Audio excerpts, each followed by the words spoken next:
में मंजीत भैया रहे, तो मैं बाकी सबसे अगर अनुमति ले लूं कि सम्मेलन समिति के सिर्फ 2 सदस्य इस समय की कमी के कारण भी प्रस्तुत कर दें, तो ऐसा ठीक है। तो श्रवण भैया और रूपाली दीदी आप दोनों ही आ जाइए जी अभी। और इस सत्र का इस सत्र का जो रोल मेन ये है, थोड़ी देर में बात रखी जाएगी, ज्यादा देर नहीं, कि सम्मेलन की जो रूपरेखा है, एक गाइडलाइन डॉक्यूमेंट, उसको तो लेकर हमने सम्मेलन को डिजाइन किया। और सम्मेलन समिति ने काफी 1.5-2 महीने बिताए, काफी सारी कॉन्फ्रेंस कॉल्स हुई, 8-10 जगह से लोग फोन पे 1.5-2 घंटा बैठते थे। और कैसे इस पूरे मंच पे जो आपने 3-2.5 दिन देखा, उसका आयोजन कैसे हुआ, तो उसमें सम्मेलन समिति की गठन मैंने आपसे उस दिन शेयर किया था। और एक ये भी है, सम्मेलन समिति में कौन रहेंगे, ये एक रोटेशन टीम का एक काम है।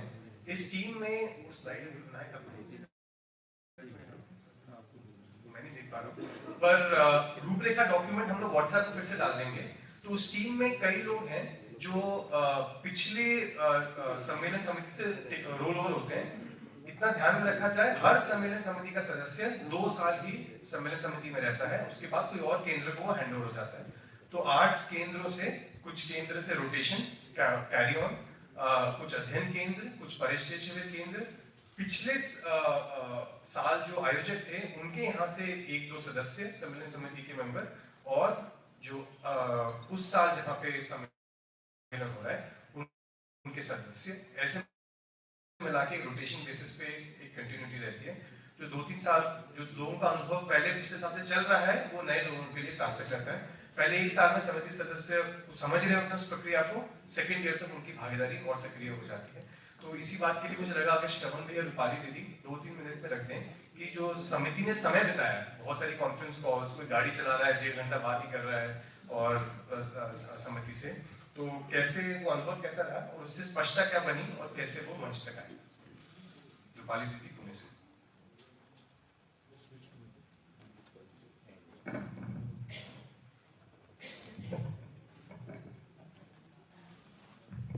सभी को नमस्ते।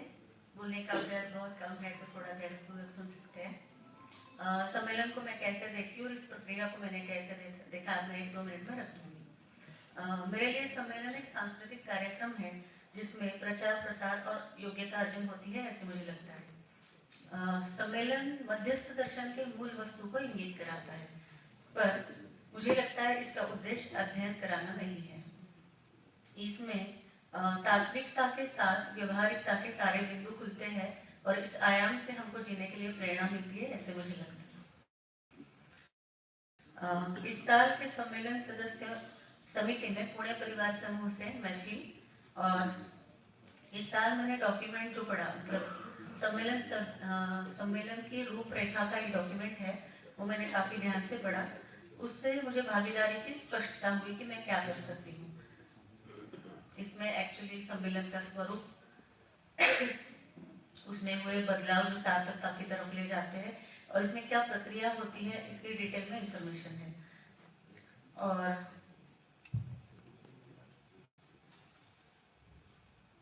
मुझे ये डॉक्यूमेंट पढ़ने के बाद ऐसे लगा कि मध्यस्थ दर्शन के लिए जो भी योजनाएं हैं, उसके जितने कार्यक्रम चलते हैं उनका डॉक्यूमेंटेशन होना बहुत ज़रूरी है, क्योंकि प्रचलित भाषा में जिसको शायद इतिहास कहते हैं, तो आगे चल के 20-25 साल के बाद हम लोगों को या अगली पीढ़ी के लिए अगर कुछ कैसी यात्रा रही इसके समझने और जीने की, तो इसमें ये बहुत महत्वपूर्ण हो सकता है, ऐसे मैं सोचती हूँ।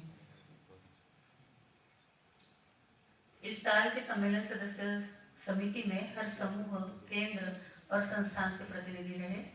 तो मेरे साथ मंजीत भैया, किशन भैया, राहुल भैया, सचिन भैया, श्रवण भैया, अंकित भैया, रण सिंह भाई जी, जिगर भैया, मृदु दीदी, गौरी दीदी, ये लोग रहे। इस समिति के साथ आयोजक समिति थी, तो उन लोगों के कोलैबोरेशन में ये हो पाया। इसमें आयोजक समिति में जो भी विचार होते थे वो लिखित रूप में इस समिति के यहाँ भेजे जाते थे।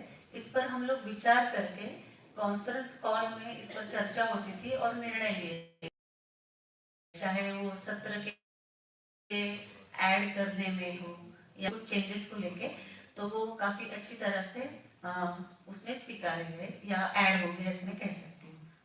इस बारे में मैंने मंच संचालन के लिए कोऑर्डिनेशन भी किया था, तो मैं काफ़ी युवा अध्यापकों को मिल पाई। उनका यात्रा जान के मुझे काफ़ी अपने में प्रेरणा मिली और मुझे ये काफ़ी अच्छा लगा कि किस तरह से हम और जीने की तरफ अग्रसर हो सकते हैं। मुझे लगता है सम्मेलन किसी एक परिवार या एक 8-10 लोगों की समिति का ये बिल्कुल भी कार्यक्रम नहीं है। इसमें अलग अलग जगहों से पूरे देश भर से लोग आते हैं, बहुत समितियां भी होती है और मुख्य स्थान जहाँ पर ये होता है वहाँ जैसे किचन का व्यवस्था है, आवास व्यवस्था है, जहाँ मुख्य सत्र चलता है। इसमें कुछ लोग दिख सकते हैं, पर इनके साथ जो भी वॉलेंटियर है या जो प्रत्यक्ष रूप में लगे हुए लोग हैं, उन सभी की भागीदारी के कारण ये बहुत उत्सवपूर्वक हो पाता है, ऐसे मैं समझती हूँ। एक मेरी तरफ से छोटी सूचना थी और मैंने वो 2 दिन पहले जैसे मृदु दीदी और गौरी दीदी के साथ शेयर किया था कि जो संस्थानों से बच्चे आते हैं उनके लिए कुछ कार्यक्रम फिक्स होते हैं, पर जो अलग अलग जगहों से बच्चे आते हैं तो उनके लिए 3 दिन के लिए कोई अलग सा कार्यक्रम हम साथ में पैरेलल चला सकते हैं क्या, इस पर सोचा जा सकता है। तो कल से तुरंत इस पे इम्प्लीमेंटेशन हो गया और दीदी आपका नाम अंजू दीदी ने इसका तुरंत जिम्मेदारी ले लिया और मुझे लगता है इस सम्मेलन से ये आगे कंटिन्यू रहेगा।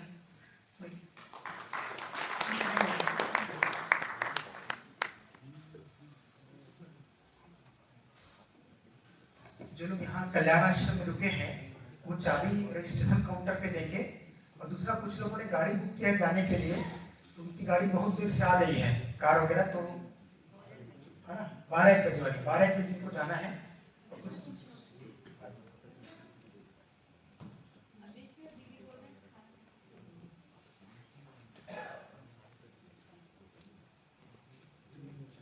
जैसे अंजू दीदी ने सुबह शेयर किया, आने वाले सम्मेलनों में 3 से 12 साल के बच्चों के लिए भी दर्शन की रोशनी में सार्थक एक्टिविटी करेंगे।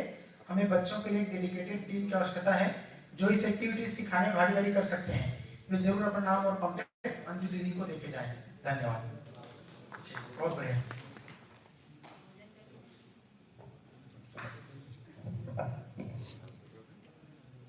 सभी को नमस्कार।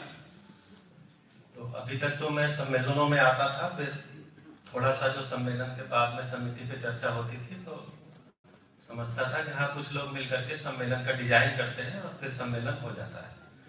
इस बार जब सम्मेलन समिति में आया तो और उसकी जो प्रक्रिया थी, इस बार पहली ये सम्मेलन समिति थी जिसकी कोई बैठक नहीं हो पाई, लेकिन बैठक से ज्यादा हम लोग मिल पाए तकनीकी का इस्तेमाल करके। कई सारी कॉन्फ्रेंस कॉल हुई तो उसमें पता चला पूरी प्रक्रिया को देख करके कि मैं जब सम्मेलन में आता था और सम्मेलन समिति का हिस्सा नहीं था तो उस समय भी मैं किस प्रकार से, जितने भी प्रतिभागी हैं वो सभी सम्मेलन समिति के हिस्सा होते हैं, उसमें से प्रतिनिधि के रूप में 10 लोग एक नाम आ जाते हैं तो वो उनके साथ बात हो पाती है, लेकिन वो सुझाव तो सभी जगह से आते हैं और वो सुझाव पे बात सब जगह पहले होकर के आती है। तो ये पूरा का पूरा मुझे समझ में आया और सम्मेलन समिति ने जिस ढंग से काम किया, आपस में बातचीत किया, दीदी पहले बोल चुकी है जितने भी सुझाव दिए गए वो सारे सुझाव कितने अच्छे ढंग से फिर से, जबकि एक बार शेड्यूल बन चुका था, लेकिन धीरे धीरे उसको रीच करते गए और एक स्वरूप में सम्मेलन हुआ। अभी इसमें कुछ मुझे जो लगता है सम्मेलन समिति के सदस्य रहने के रूप में मेरा जो एक एक्सपीरियंस आया कि सम्मेलन आगे भी सम्मेलन हर साल होने हैं तो सम्मेलन के एक स्वरूप को ऐसा किया जाए कि सम्मेलन कहीं भी हो सके, मतलब एक स्वावलंबी सम्मेलन हो, जो भी सम्मेलन में आते हैं सभी उसके जिम्मेदार लोग हों, वो सभी तरह से तन मन धन से, जिससे कि एक गांव में भी अगर कोई 2-4 परिवार है और एक छोटा केंद्र खड़ा हो रहा है और वो भी सम्मेलन करना चाहते हैं तो वो भी कर सके। नहीं तो लगेगा कि नहीं इतना बड़ा है, इतने बड़े खर्चे हैं, कहीं भी कोई केंद्र कहेगा नहीं हमको तो नहीं करना है, अभी तो हमको तैयारी करनी है। तो हमें लगता है, मेरा व्यक्तिगत सुझाव है, सभी का सुझाव होगा या मेरा सुझाव स्वीकार किया जाएगा ऐसा कोई बात नहीं है, लेकिन अगर ऐसा कर सकते हैं कि इसके स्वरूप को ऐसा किया जाए कि सम्मेलन कहीं भी हो सके, मतलब एक बार सम्मेलन का प्रस्ताव बहुत सारे आए और फिर उस प्रस्ताव में से किसी को भी अवसर दिया जा सके, सुझाव के रूप में है। बाकी जिस प्रकार से मतलब मैं तो इस सम्मेलन समिति को अपने अध्ययन का हिस्सा मानता हूँ कि जो जितने भी कॉन्फ्रेंस कॉल हुई है उसमें कुछ न कुछ बातें ऐसी हुई हैं कि मेरे लिए एक मूल्यवर्धन का ही कार्य हुआ है। इसके लिए पूरे जो हमारे वरिष्ठ लोग इस सम्मेलन समिति को, श्री राम भाई और राकेश भाई, ये सारे लोग थे, किशन भैया, उनको सभी को धन्यवाद।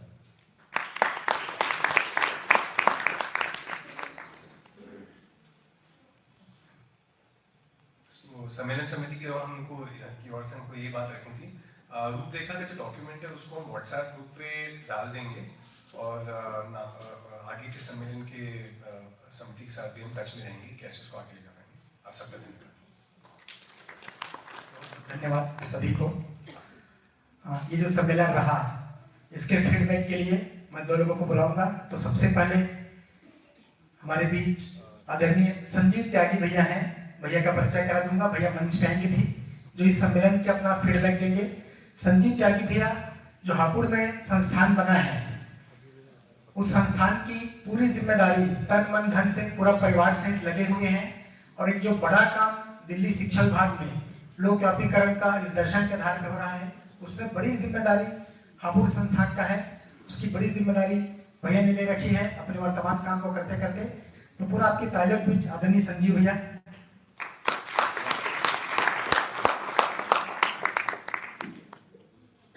सभी को नमस्कार। आज 24वें सम्मेलन का आखिरी दिन है। सम्मेलन समाप्ति की तरफ चल ही रहा था तो हम भी बड़े अच्छे से मन लगा के 3 दिन से सारे कार्यक्रम को देख रहे थे, सुन रहे थे। अभी 2 घंटे पहले ही अंकित भैया ने बताया कि भाई तुम्हें भी अपनी बात रखनी है, सम्मेलन कैसे लगा। तो हम तो जब से इसी बात में लगे हुए कि भैया क्या रखना, कैसे रखना है।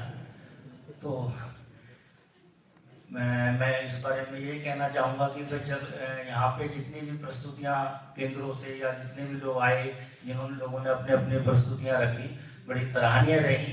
बच्चों ने जो प्रस्तुतियाँ रखी बड़ी प्रेरणादायक रही। उससे हमें ये मतलब मुझे पर्सनली ये देखने को मिला कि मैं अभी कहाँ तक खड़ा हुआ हूँ, तो मुझे अपने में क्या क्या चेंज करने की जरूरत रही। और अभी जितना भी यहाँ पे देखने को मिला, रहने की व्यवस्था, खाने की व्यवस्था जिस तरीके से यहाँ पे रखी गई तो बड़ी सराहनीय रही। मैं सभी का तहे दिल से धन्यवाद करता हूँ।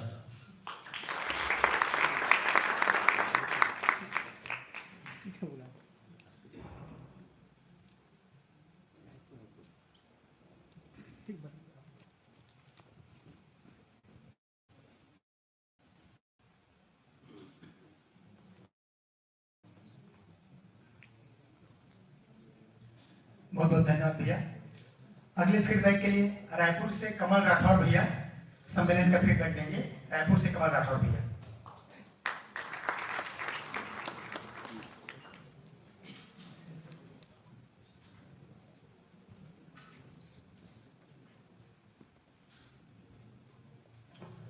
सभी को नमस्ते।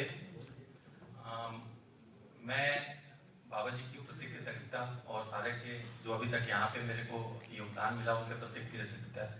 मैं ये बोलना चाहूँगा कि ये जो जीवन विद्या वाली घटना है ये मेरे साथ बहुत जल्दी घटित हो गया।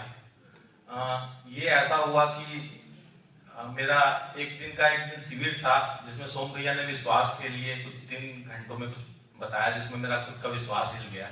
उसके बाद मैं दिसंबर में परिचय किया और ये ऐसा शुरू हुआ कि जब मैं सीए बना और मेरा सीए बनने के बाद मेरे खून में केवल पैसे दौड़ रहे थे और पैसे ऐसे दौड़ रहे थे कि बॉटल रखी थी, रॉकेट रखा था, रॉकेट में माचिस लग चुकी थी, बस बॉटल से रॉकेट नहीं निकला था और मुझे जीवन विद्या मिल गया। तो जीवन विद्या मिला, उसके बाद मेरी शादी हो गई। अप्रैल में मेरी शादी हुई है और पहला परिचय मैं शादी के बाद कहीं घूमने नहीं गया।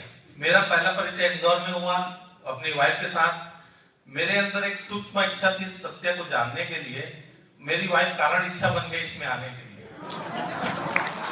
और हम जब इस पे आए तो फिर मैं इतना इच्छा था कि मैं 6 महीने में भी चला गया अपने वाइफ को लेके छोटी, कहीं घूमने फिरने कुछ नहीं हुआ, कुछ भी नहीं हुआ। 6 महीने सीधे अध्ययन पे चले गए।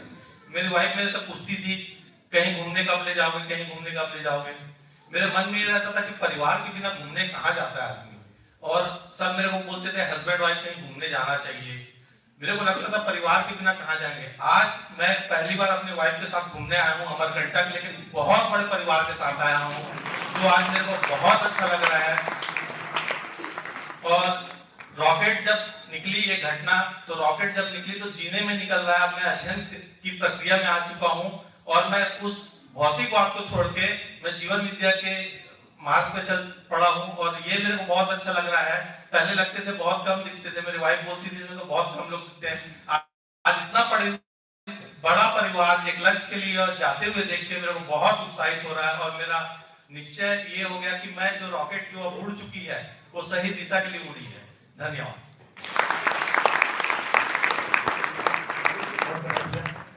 अम्बर दीदी की तरफ से सभी के लिए निवेदन है जो पहले से जा रहे हैं, सब लोग भोजन करके ही जाएं, ऐसा अम्बर दीदी की तरफ से हम सबको निवेदन। अब समापन की घड़ी आई गई है।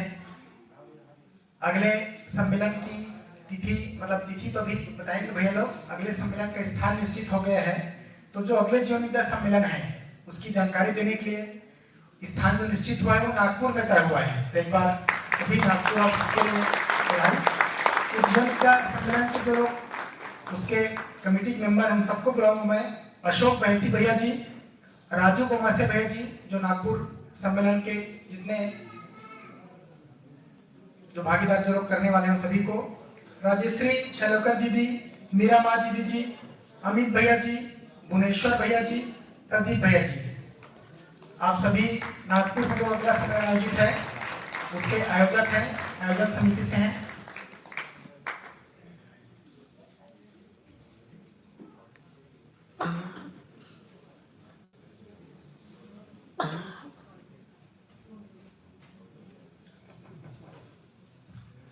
बाबा जी को नमन करते हुए मैं आप सभी का वंदन करता हूं। वर्ष 2020 रजत जयंती के राष्ट्रीय सम्मेलन को नागपुर में आयोजित करने का हमारा प्रस्ताव समिति ने मंजूर किया, यह हमारे लिए सौभाग्य का विषय है। मैं हमारे सहयोगियों से निवेदन करता हूं कि हम सभी एक ही मंच पे आके इस प्रस्ताव को स्वीकार करें।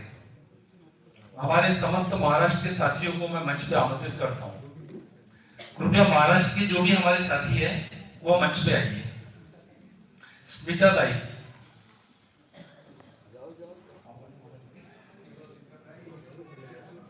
पेटकर जी, स्वर्णा दीदी,